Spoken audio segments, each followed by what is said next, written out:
How's and aloha. This is Kanaka Cam. You on Akaku.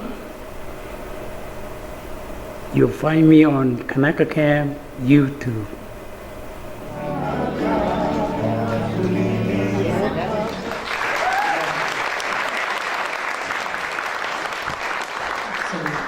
Again, the resource tables are out there, although I think by the time the movie is done, the resource tables will be gone. I did want to mention that if for some reason the movie is distressing to any of our veterans and you would like to spend some time talking with somebody after the movie, there will be several of us that will be available outside if that were to happen. And so again, on behalf of AARP, and this is part of AARP's initiative to really work with military and veterans. And today, because Veterans Day is coming up, is really to honor our veterans. So again, thank you to all the veterans who have come today. And I want to introduce Mr. Bill Staten, who is going to now then introduce our panel. By the way, I am Kathleen McNamara. I used to be with the VA clinic here, and I just retired a little over a year ago. And now I'm volunteering with AARP and trying to do my best to work with our veterans in some way still. But again, I want to introduce Bill Staten, who was the head of our State Office of Veteran Services for many, many years. And now Bill is going to introduce our panel.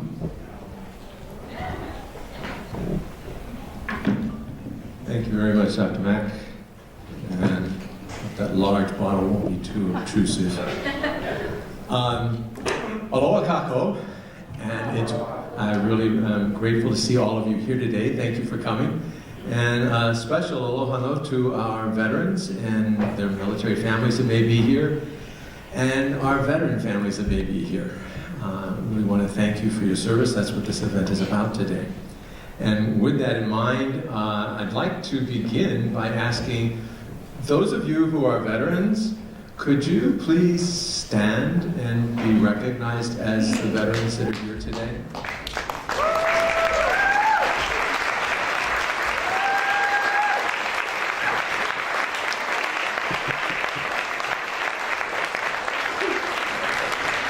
Thank you. And if you're a Marine, could you stay standing?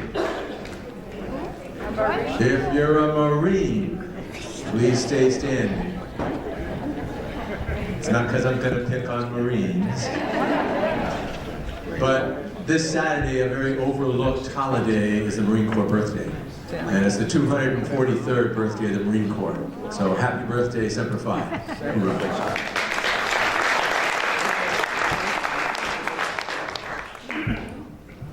Okay, so AARP is actually one of the largest nonprofit organizations that's dedicated to serving people 50 and over.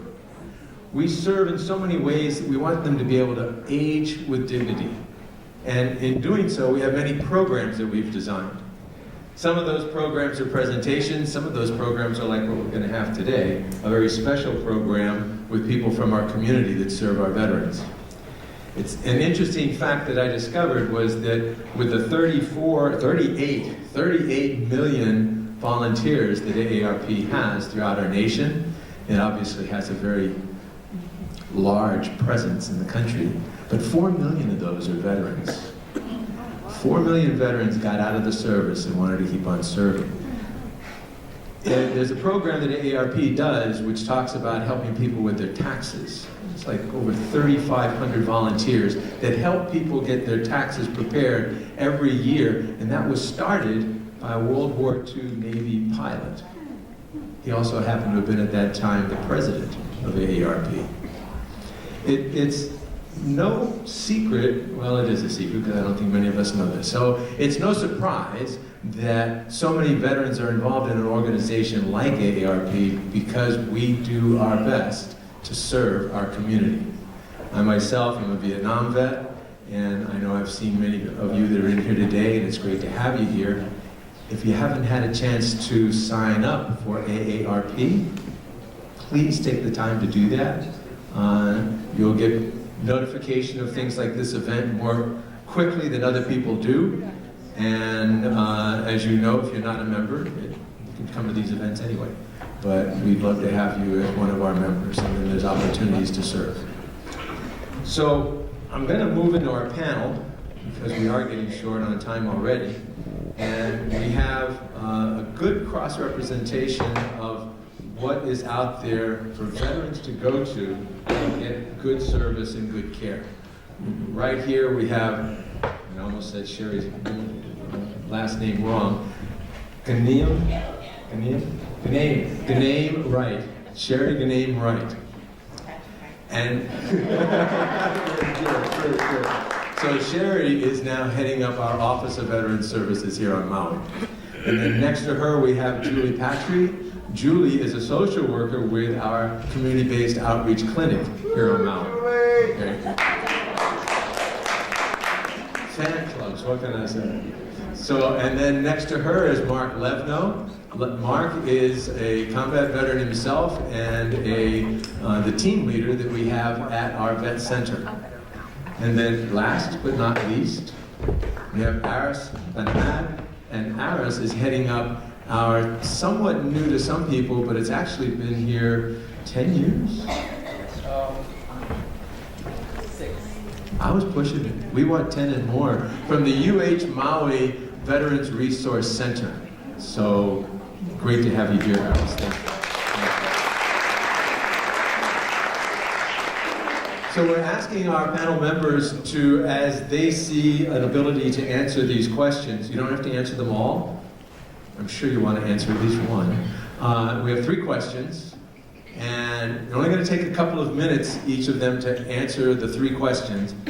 And then it's up to you if you have any more questions you'd like to ask of them.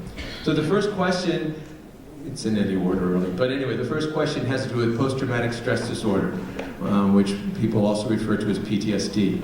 And PTSD is something that became identified after Vietnam.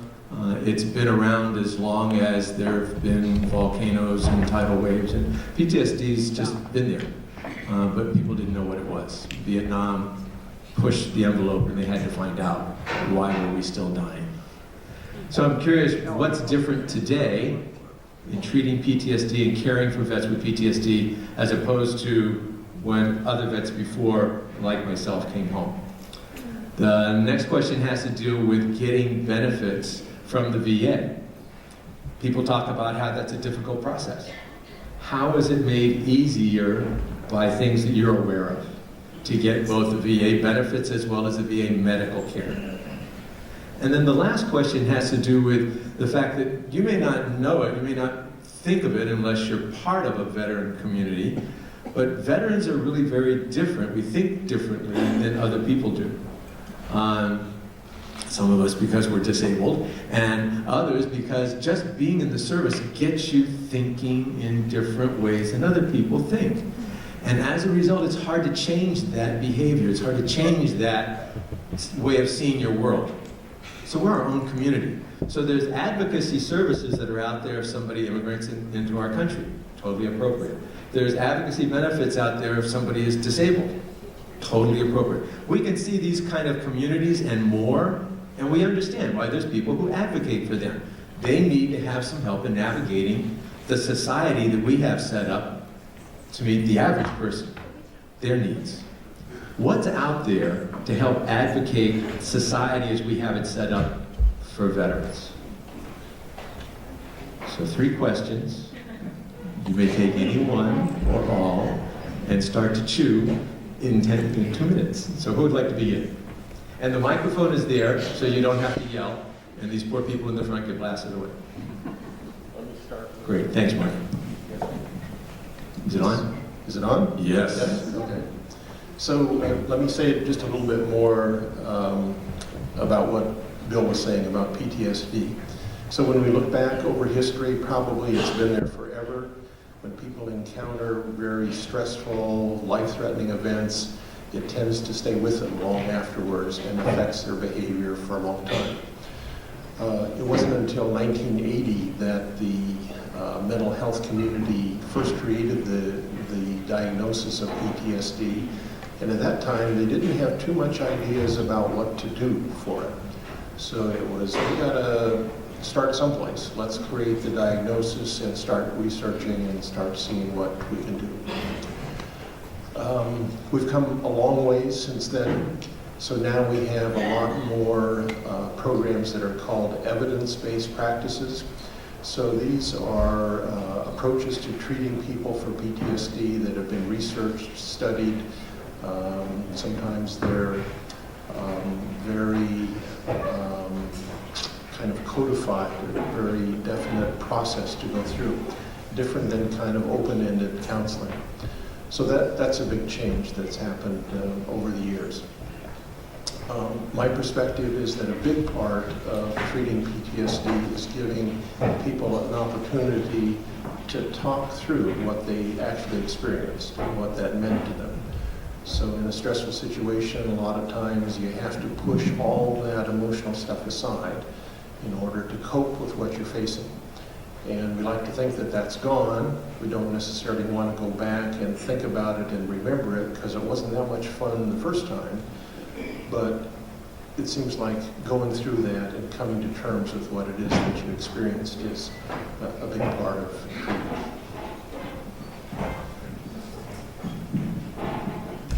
When it comes to PTSD, our office helps file claims.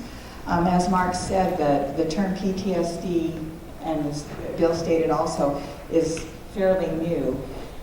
It was called shell shock before that, and actually in the Civil War it was called soldier's heart, which I think is a very appropriate term.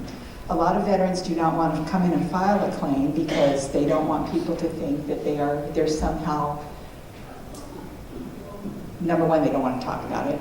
Number two, they don't want to file a claim because they want to, nothing's wrong with me.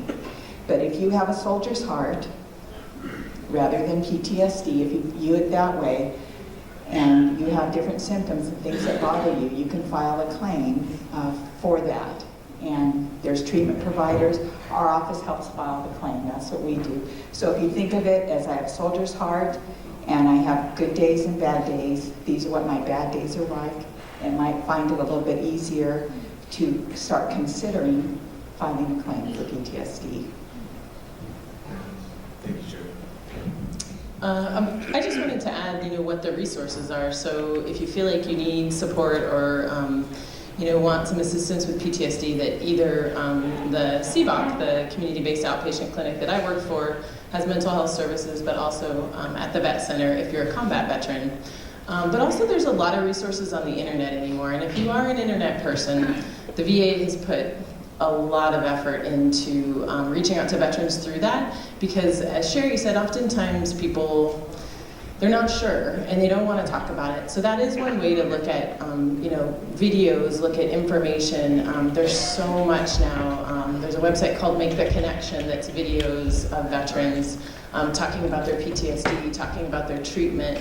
And I think a lot of veterans have found that to be really helpful, even if they don't feel like they want to go talk to somebody. But just knowing that there's resources out there. So whether it's the veteran who's homeless because of his PTSD, we have homeless social workers. There is a lot of resources, but sometimes it just takes a lot to, somebody really wanting to feel like they want to come in and talk about it can be very difficult. So maybe that's a bridge that you could give somebody if you're the veteran or if you know somebody that you want to reach out to.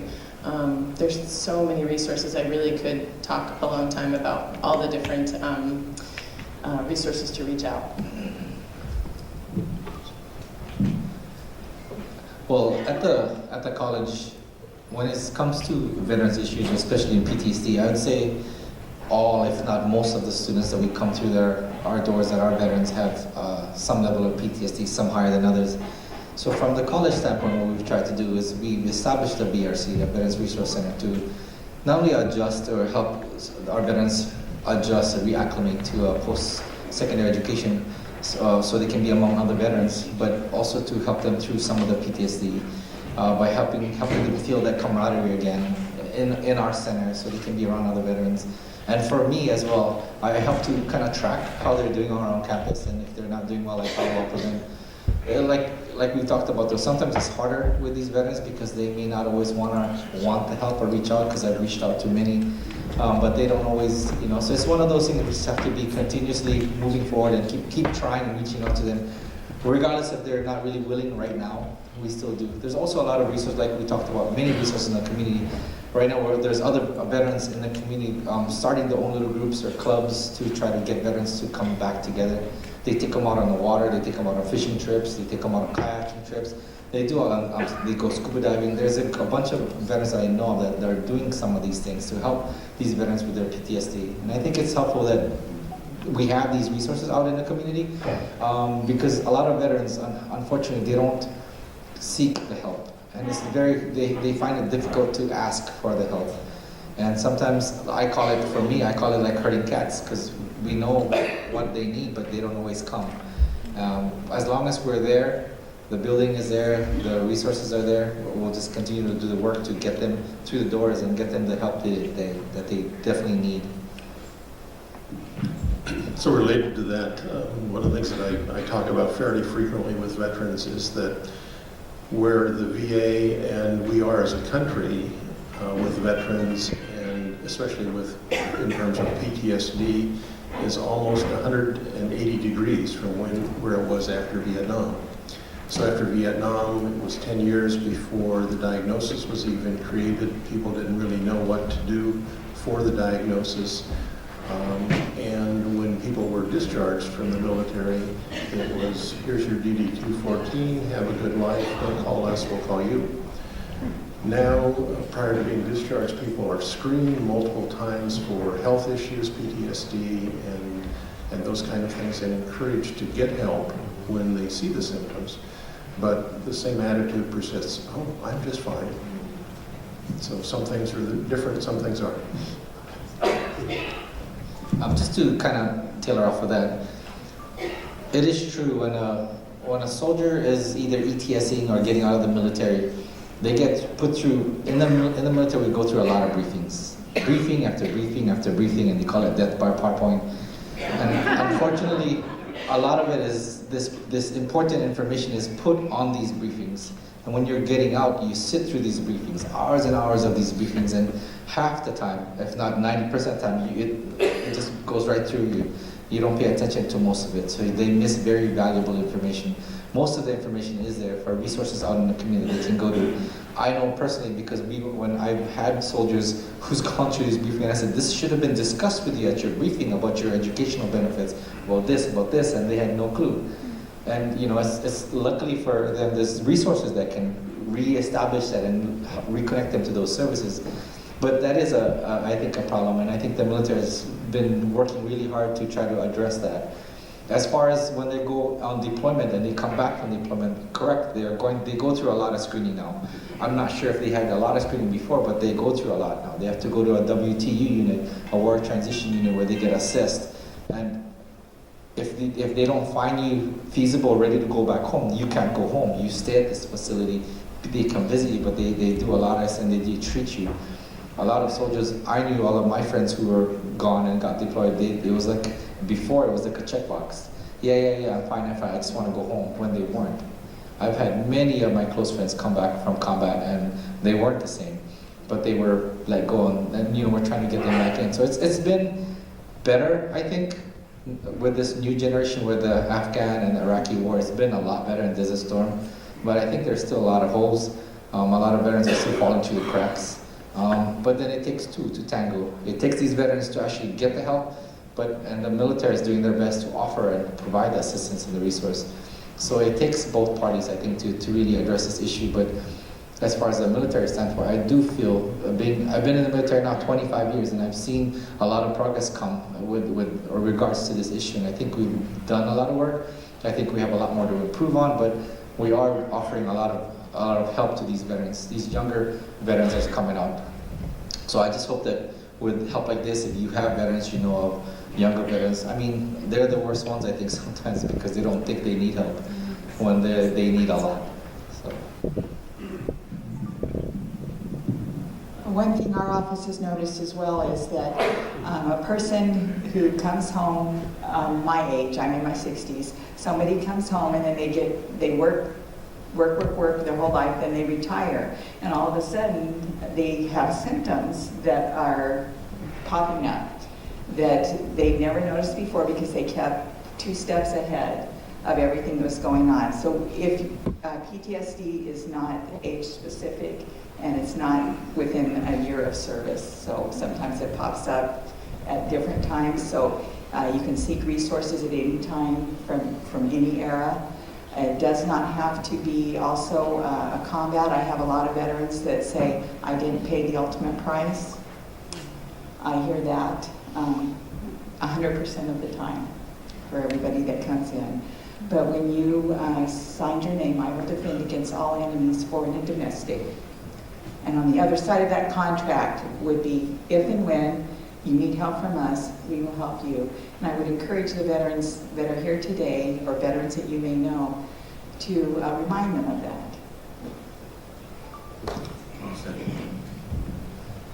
What part did we not cover that you want us to? Benefits? When you feel like you got it, I'm going to turn to the audience and ask them if they have questions for you. Yeah, you guys did great. Thank you very much.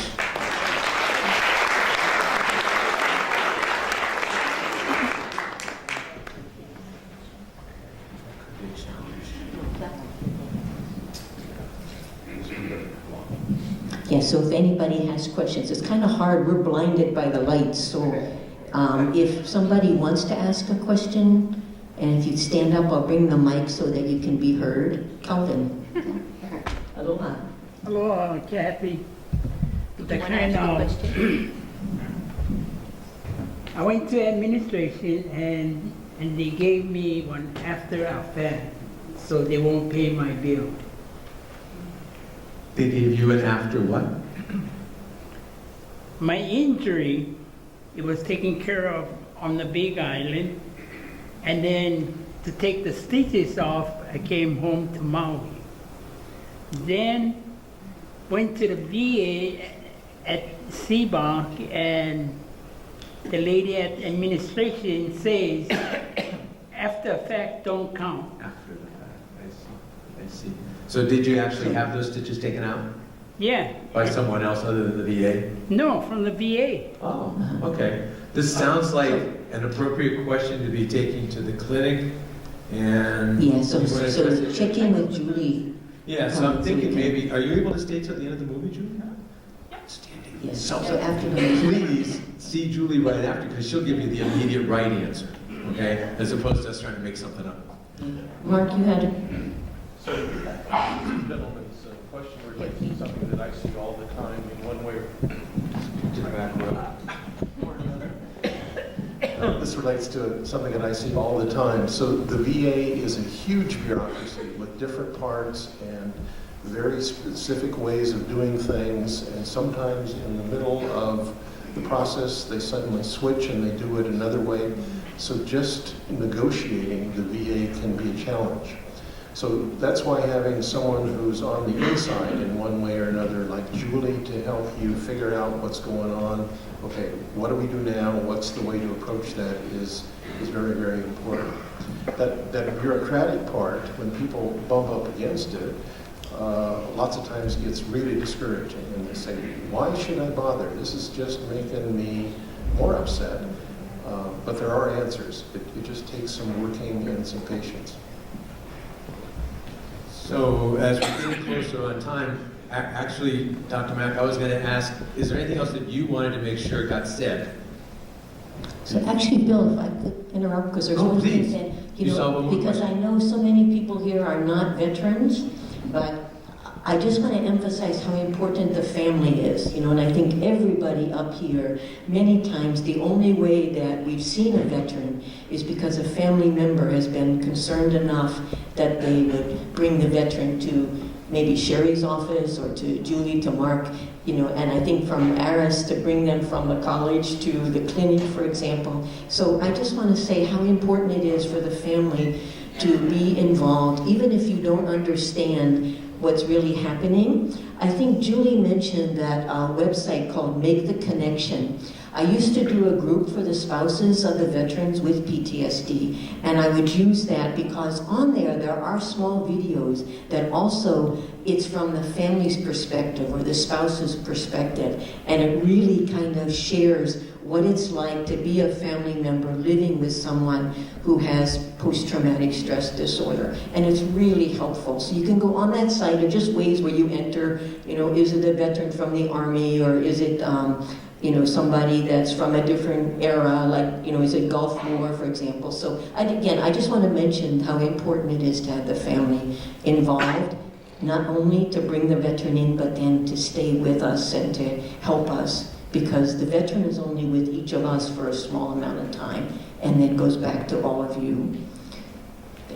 Well said, Dr. There's another website, it's called Coaching into Care, just to go off of that.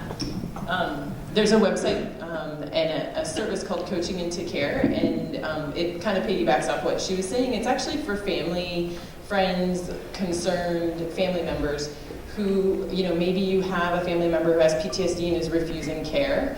And it's actually for the family member to call, and there's somebody, a trained professional, mental health professional, to coach you to help the person, your loved one. So they can actually work with you over the phone and help you to try to figure out how you can help yourself, but how you can help the veteran too. So I love that website because it does give families somebody to turn to when they're having a hard time. Very good. Thank you, Julie. Dr. Mack was right in line with where we were going to be going to close up. First off, I'd like to see the unsung heroes, if they would please stand, and those are the wives and husbands of those who are in the military or have been in the military. Would you please stand? Your role is critical. Without you, we wouldn't be here.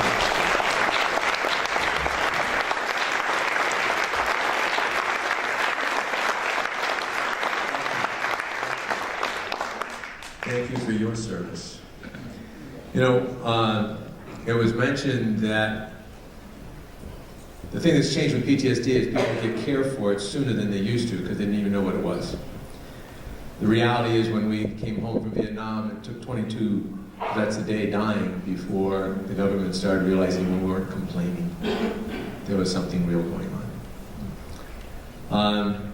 I can tell you that I learned through my own care for my own PTSD that you don't get care, you get more problems.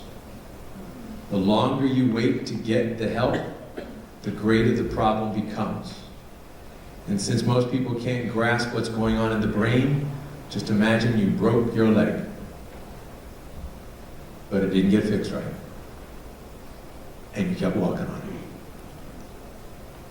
After a while, maybe nobody would notice because you kind of cover up your limp.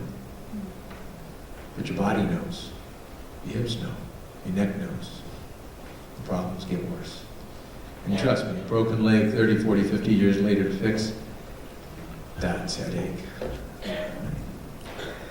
So I want to, with that, first off say that we still talk about this 22 veterans a day dying, committing suicide.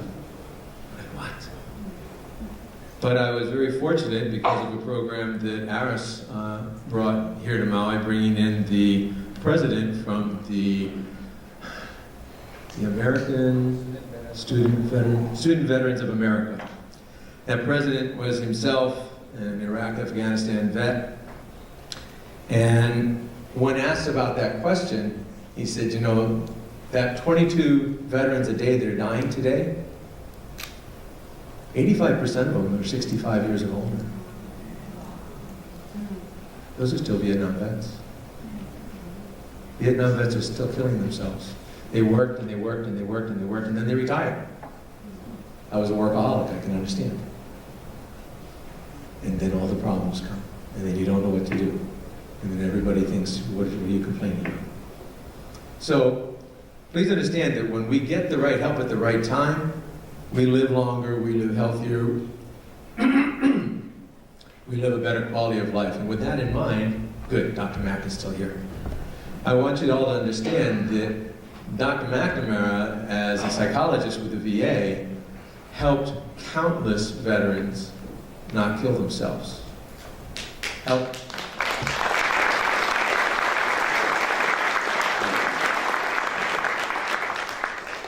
And while we recognize it was a team effort, we also recognize that weak links cause problems. Thank you for the strong link. So Dr. Mack is one of the reasons why I'm able to be up here talking to you instead of not showing up at all. I can tell you that I was not going to ever come see this movie.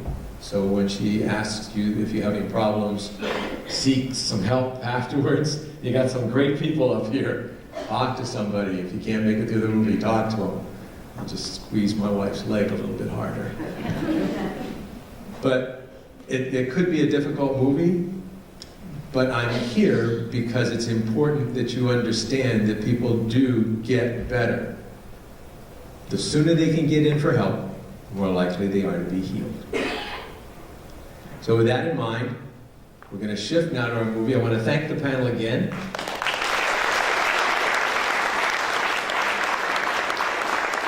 I see the boss, can you let me know something? I'm waiting for seats, so give them a second Yeah. before we go dark. Okay. So we're not going to go dark. We're going to stay lights on just for a minute. We've got some more people that'd like to get seats. If you can, make it easy for them. If there's just a couple seats around you that you can move into. But otherwise, give us about 2 minutes. Bill, can I ask a question? Yes. It's my understanding that the Office of Veteran Services telephone number will change real soon. So to make contact, do you have that new number for the audience? I do. Everybody calls their cell phones. Here's our new number. Microphone. We've had the same number for, what, 30 years? And in all its wisdom, we now have a new number on the 15th. Area code 808-369-3541. And that's going to be on our machine, and so you'll be able to find us. Karen from the CBOC is going to post it all over. I'm going to get Mark to post it, so we'll have a new number. Great. Thank you so much, Sherry. Thank you to all our panelists.